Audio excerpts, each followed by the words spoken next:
What's up, guys? Welcome to today's vlog. Today we're going to do a little bit of talking. Today's a big day. Today is the 25th anniversary of Raw, which is super cool. As you know, I'm a huge wrestling fan. But I've had a couple of questions, and I thought today... Is it weird lighting in here? But I thought today would be a cool day to talk about things that I like and why. First and foremost, before we get into this video, I want to say, if you like something, you don't owe anybody an explanation. Not at all.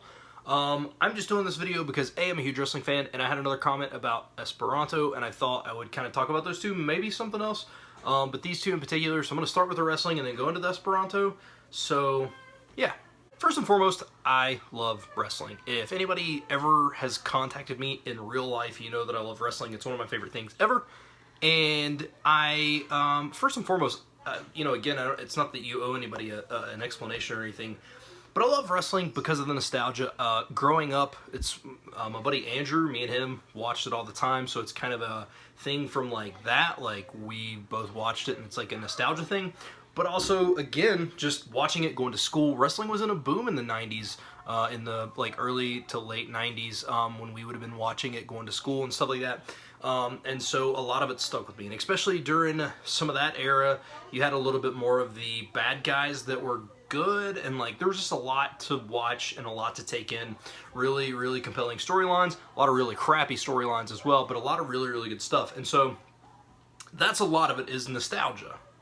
But as you get older, things change. You don't care about stuff as much. Like, I don't really care about programs as much. Like, I would love a great story, a great compelling story, but that just doesn't happen a whole lot anymore. There are a few things, like when CM Punk was leaving and he faced John Cena at Money in the Bank. That was pretty cool.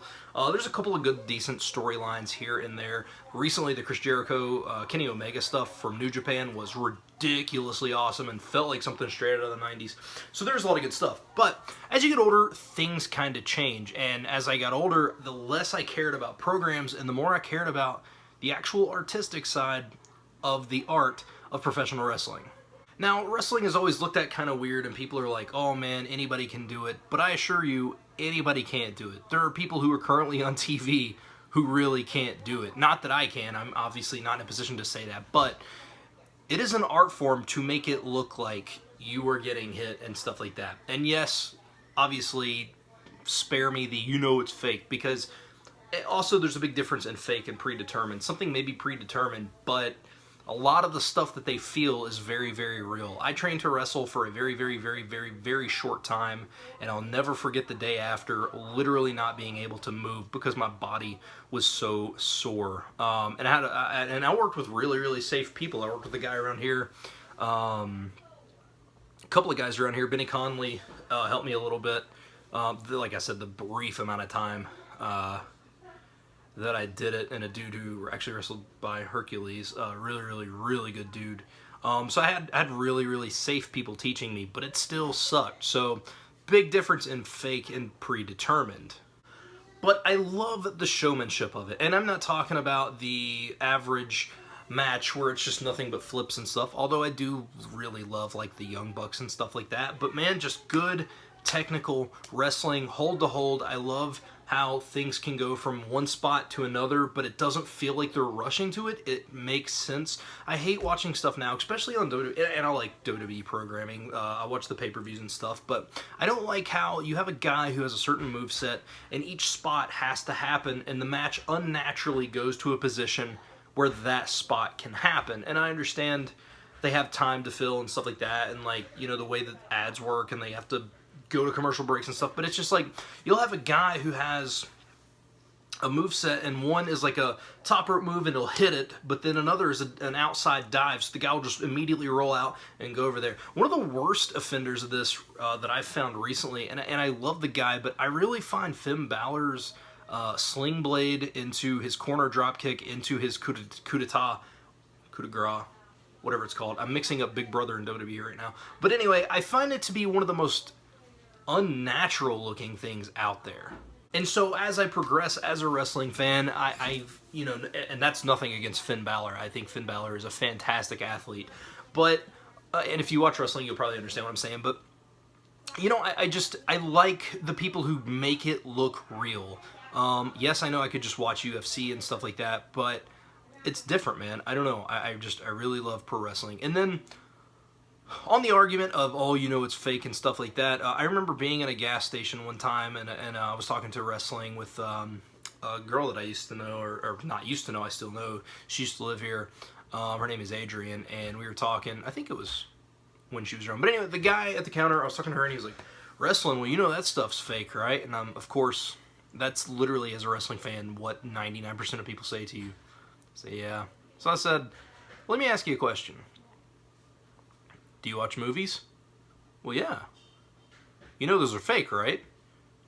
And he just kind of looked at me, and I'm like, that stuff's not actually happening. Like, Keanu Reeves and John Wick is not legit going out killing people. It's a story, and it's action. It's for entertainment. It's the same thing. So I don't know. That's a little bit about the wrestling. I wanted to touch on that. Hopefully that didn't bore you. And again, at the end of the day, you don't owe anybody an explanation for anything. I just thought that this would be cool. I'm anxious to see if you're a wrestling fan. Let me know. I know I do have a lot of wrestling fans that watch this channel, so that's another reason. And of course, you know, with Raw 25 on tonight, so many good memories. Man, I would almost make a video. I should have thought about it beforehand and had it launched today. But I'd love to make a video on some of my favorite moments from Raw. Maybe I'll do that. I might actually live stream during Raw tonight.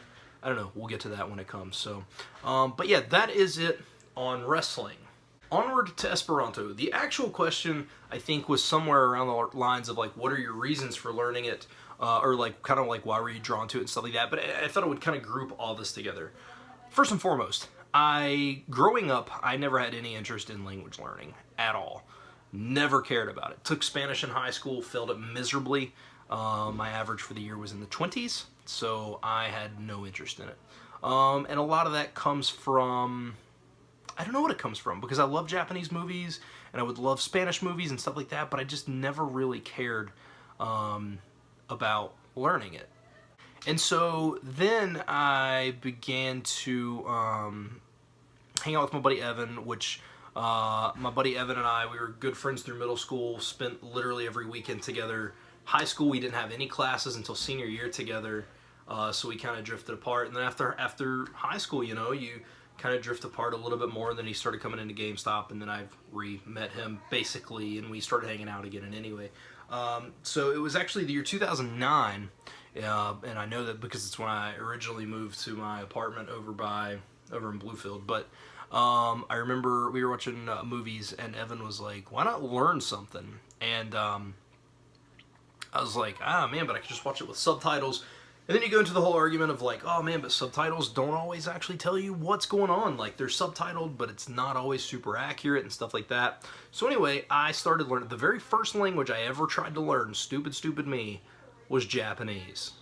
Now, if you're a fan of language learning, you know just as well as I do that Japanese is one of the hardest languages to learn for English speakers because of, A, the characters. They don't have a romanization of an alphabet. I guess technically they do, but they don't. You have to learn the hiragana, katakana, kanji, and not only that, you have to learn the subject, object, verb.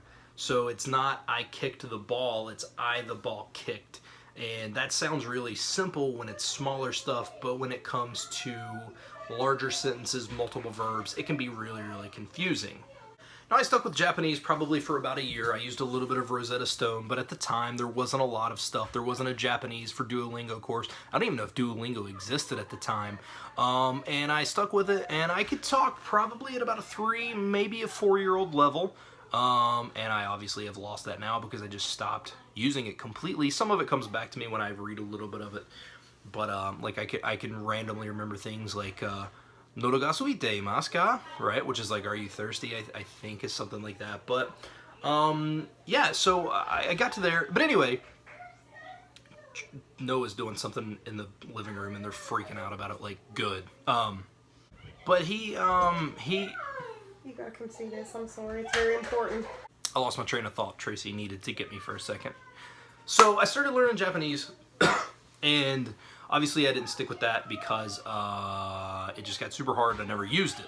And then I dabbled in a couple of languages. I've tried Korean, I've tried Spanish here and there, I've tried this, I've tried that, and all this stuff. And finally my buddy one day was like, dude, you're having trouble. Why not look into Esperanto? And this was before the Duolingo course launched and stuff like that. He gave me a little brief history of it about Zamenhof and stuff. Strangely, Evan does not speak Esperanto, so that's kind of funny in this story. And basically he was like, it's kind of designed for people to get it down super easy. You can probably learn it in a couple of months, and that way it gives you a foundation for understanding how to learn a language, because learning a language is very much just that. You have to actually learn how to learn a language. And from 2009, so about the last 9 years, I have had an infatuation and a massive obsession with learning languages, learning about other cultures and stuff like that, and I never could get the ability to speak another language. And so finally, I sat down one day and I just said, I'm going to learn Esperanto. Now, I've been studying it for probably, God, maybe 2 years, I don't know, but it's not consistently 2 years. It's probably been a total of about maybe 6 months, maybe 7 or 8 months, but not too long. I'm not fully finished with the Duolingo courses. You know, I'm almost finished, but not quite there. But it has been great, and it's a confidence booster. And so one of the main reasons I was drawn to Esperanto is because I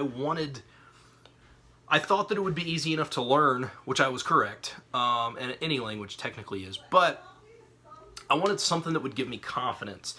There's nothing like going to, like, when I go meet with my buddy Kyle and stuff and say, blah, blah, blah, dude, speaking Esperanto, are you hungry? Let's go eat. Like, being able to have a conversation boosts your confidence so much, and that's the main reason I was drawn to it. I needed confidence knowing I could learn a language. Now, obviously, I was attracted to how easy it was. There's no verb conjugations as far as like how Spanish is. How in Spanish it's not just hablo, you know, it's hablo, hablas, hablan, hablamos.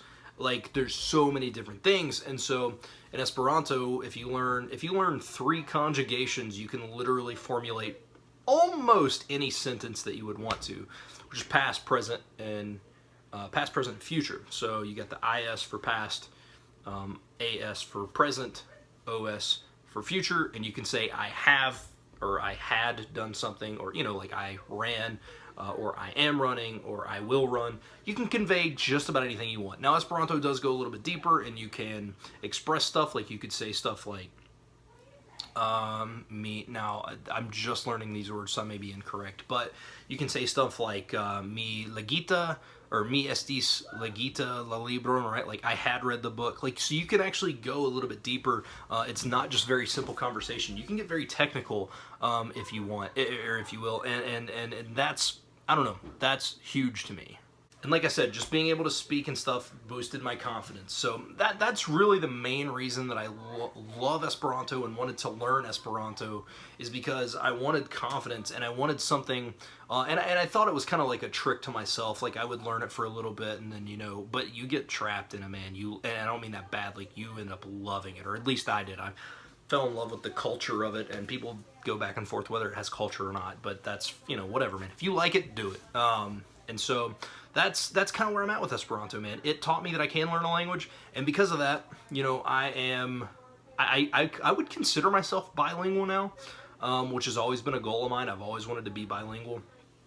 Obviously, I can't get super technical as I'm just learning certain stuff, and depending on how deep the conversation gets, I would probably start to struggle. Like, I couldn't speak politics, which I don't speak politics anyway. I don't follow politics, but politics brings nothing but bad stuff to people anyway, so I wouldn't speak about that. But I could talk a little bit about, like, maybe a little bit about religion. You know, just I go to church. I believe in God and stuff. I don't judge you, that kind of thing. And so I could do that, but that's kind of it, man. I have confidence, and now because of Esperanto, I'm learning Spanish, advancing very, very fast, and loving it. I hope that answered your question, and I hope you guys got a little bit of enjoyment out of that. I hope this video is not too long. I feel like I ramble a lot, so, but I am going to end it there. Thank you guys so much for watching. I hope that you enjoyed, and I will see you guys tomorrow.